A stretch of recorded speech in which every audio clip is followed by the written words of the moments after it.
Oscillators lie at a synth's heart, creating the raw waveforms, which are then shaped and filtered on their way to the output. Most oscillator sections allow the user to choose between a selection of wave shapes, each of which has a different sound related to its harmonic content.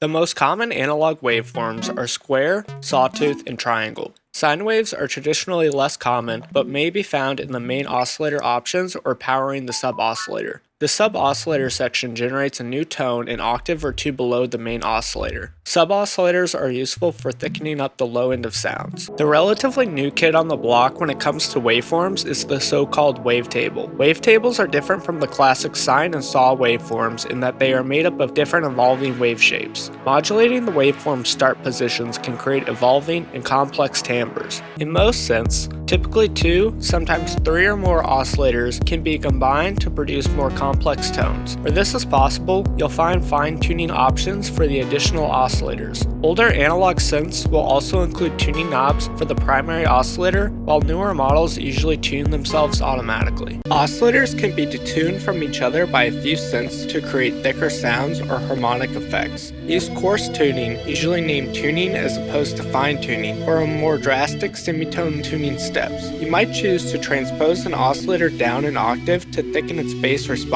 or raise it by a third or fifth for a classic electro house sound. Pulse width modulation allows the symmetry of the waveform to be modulated by an LFO or envelope. This alters the timbre of the waveform over time, giving a shifting effect which can range from subtle movement to obvious detuning. Use pulse width modulation to create shimmering pads and detailed bleeds.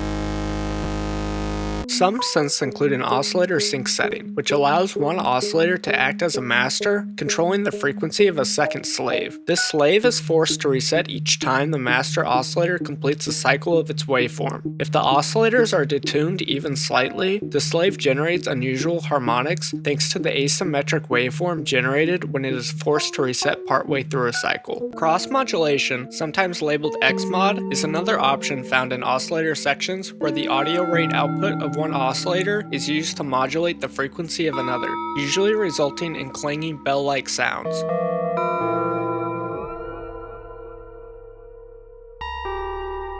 Virtual analog synths may also offer settings such as unison, sometimes called spread, which adds extra slightly detuned slave oscillators to recreate the sound of classic analog synths. Employ unison on pads and leads to give them a thickening effect without needing to stack up multiple detuned oscillators.